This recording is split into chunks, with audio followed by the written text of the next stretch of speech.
The sound is the clan's blood and bone. It travels from the hollow keratinous crest of long crest, the old bull Parasaurolophus, as the boy Kel presses his lips to a polished bone mouthpiece fitted into the beast's nasal passage. It is not a simple bellow. It is a language of resonant through and vibrating calls, a testament to a bond forged across a million years of shared peril. The sound flows over the savannah, a river of information telling the clan at the cave mouth that the hunting party to the east has found a weakened Styracosaurus. It speaks of meat and safety. This symbiotic alliance is a turning point in hominid history, a unique marvel of prehistoric life where the intelligence of Homo Habilis and the biology of dinosaurs have intertwined. These early humans do not command the great beasts, they ask, and the herd, in return for protection from larger carnivores and access to the safest grazing lands, answers. This is their edge, their triumph in a world that should have devoured them. But today, a new silence has fallen over the western plains. A foraging party, led by the veteran gatherer Mary, is late.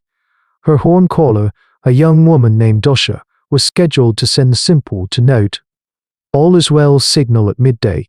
The sun now bleeds orange against the horizon, and the air remains empty of her call. The clan grows restless. The children are hushed, their games forgotten. The other Parasaurolophus in the defensive circle around the campsite, their great tails thudding nervously against the impacted earth. They sense the void, the broken link in the great chain of sound that keeps them all alive. Ooma, the clan's old matriarch, squints westward, her face a mask of wrinkled leather. Her mind, the repository of generations of survival, sees not an accident, but a pattern she does not yet comprehend. She has seen the work of the great Tyrannosaurus and the solitary cunning of the Spinosaurus near the deep river, but this silence feels different. It feels clever. The scouting party finds them just before the last light fails. There is no blood trail leading away, no sign of a large predator's messy feast. There is only a chilling, methodical stillness. Miri lies near the side-clad ferns she was gathering, a single, devastating wound in her throat, precise as a flint knife's cut. The others are scattered, each struck down with the same terrifying efficiency. And in the mud, there are tracks the clan has not seen in this territory before, but it is the third digit that makes Ooma's breath catch in her throat when the scout describes it. The track of a raised, sickle-shaped claw. Utahraptors. They were a rumor, a nightmare whispered from a migrating clan years ago. A pack hunter that does not roar to announce its charge. A hunter that listens and watches and learns. The raptors did not just attack. They had observed the horncallers. They understood that sound was the clan's shield, and they came for the trumpeters first on silent, feathered feet, turning the clan's greatest strength into a fatal vulnerability.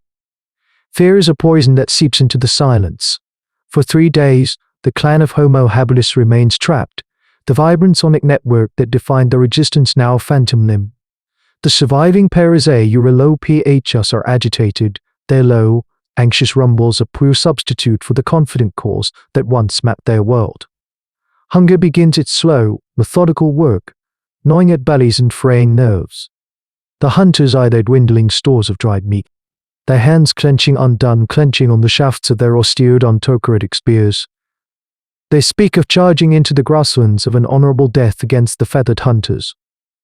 But Ooma, the matriarch, silences them with a single steady gaze.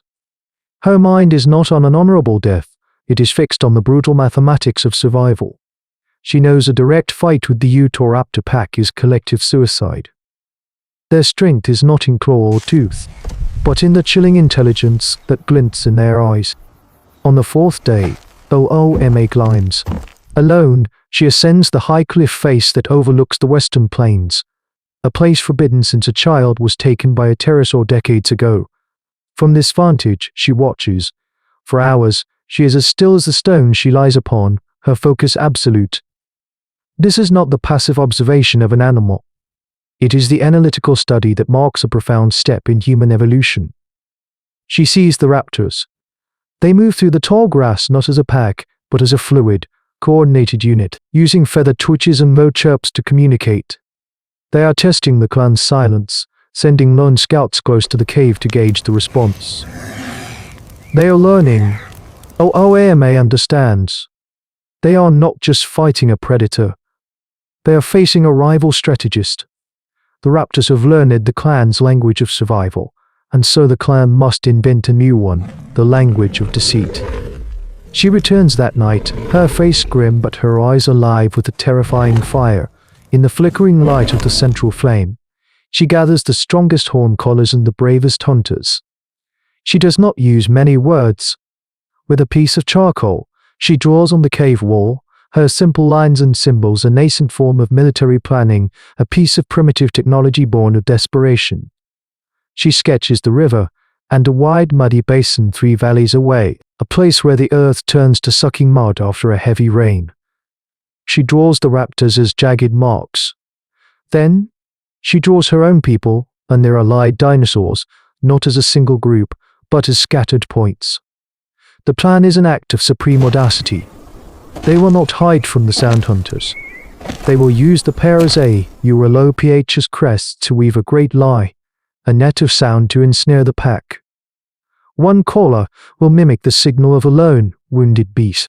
When the raptors move to investigate, others, hidden miles apart, will sound the call of a converging hunting party, creating the illusion of a massive force closing in for the kill. The cacophony will be designed to confuse, to panic, and to drive the raptors not away, but directly toward the one place their speed is useless, the mud-filled basin. It is a plan that requires perfect timing, iron nerve, and a trust in Ooma's foresight that feels like a leap into a dark chasm. The cave is silent. Then Kale, the boy who first sounded the alarm, steps forward and touches the drawing of the lure. He accepts his role. The trap is set. The air before dawn is cold and wet, thick with a mist that clings to the skin. It muffles the world, a perfect stage for Ooma's desperate theater. Kale leads Longcrest, his bonded Parasaurolophus, away from the main herd, his heart a frantic drum against his ribs. The great beast senses his fear, its soft, knowing rumble a question. Kale strokes its flank, the familiar feel of its pebbled hide a small anchor in a sea of terror. This act of interspecies communication is a cornerstone of their shared hominid history, a bond that transcends the predator-prey dynamic of this prehistoric world. He moves to his assigned position, a small copse of cycads a mile from the basin. The other horncallers, shadows in the gloom, melt into the landscape, each a single note in a deadly orchestra. The waiting is the worst part. Every rustle of a leaf, every distant cry of a pterosaur, is a potential flaw in the plan, a sign that the Utahraptors have outsmarted them again. Then, Kale sees them. 6 of them. They move through the mist like ghosts, their feathered bodies blending with the grey light. Their heads are low, swiveling, tasting the air. They are cautious, intelligent, lethal. Taking a ragged breath, Kale puts the bone mouthpiece to his lips and sends the signal, a single, wavering, pained note that mimics a young Parasaurolophus caught in a thicket. The sound cuts through the silence, raw and convincing. The lead raptor freezes, its head snapping toward the sound. A low chirp passes between the pack. They are taking the bait. As they begin to move, a second call erupts from the north, deeper and more aggressive.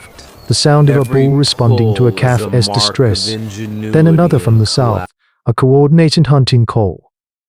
The world is suddenly full of phantom dinosaurs. The raptors halt, confused. Their fluid coordination fractures. Chirps become agitated squawks. They have lost control of the soundscape, the very medium of their hunt. The lie becomes their reality. Panic begins to replace patience. Just as Ooma predicted, they run. But they do not scatter. Instead, they charge toward the source of the original cry, toward Kale, seeking to silence the chaos by killing its heart. Kale sees the alpha, a larger specimen with a scar across its snout, lock its terrible eyes on him. It is a moment of pure, primal connection between 2 intelligences, one ancient and instinctuant, the other nascent and audacious. Kale holds his ground, his knuckles white on the mouthpiece. He waits until the last possible second, until he can see the terrifying sickle claw on the alpha's raised foot. Then he sounds the final, desperate crescendo. He pours every ounce of air from his lungs into the crest, not a call, but a single, deafening, concussive blast of sound. Long Crest bellows with him, a roar of symbiotic loyalty. The sound wave hits the rain-loosened cliffside above the basin with physical force. It is the final piece of the trap. The rock groans, cracks, and then gives way. A torrent of stone and mud thunders down, not on the raptors, but directly in their path, sealing the entrance to the basin and turning their charge into a panicked skid into the treacherous mud. 4 of the raptors are engulfed instantly, their shrieks cut short.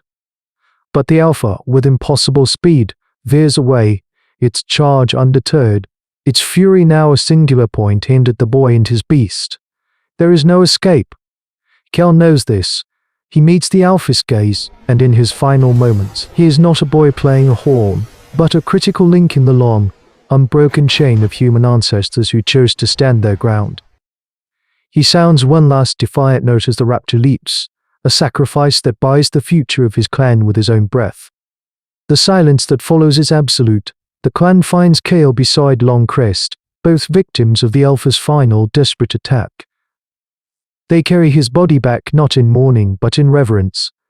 They have won. The surviving raptors are trapped, the pack's lethal coordination shattered forever.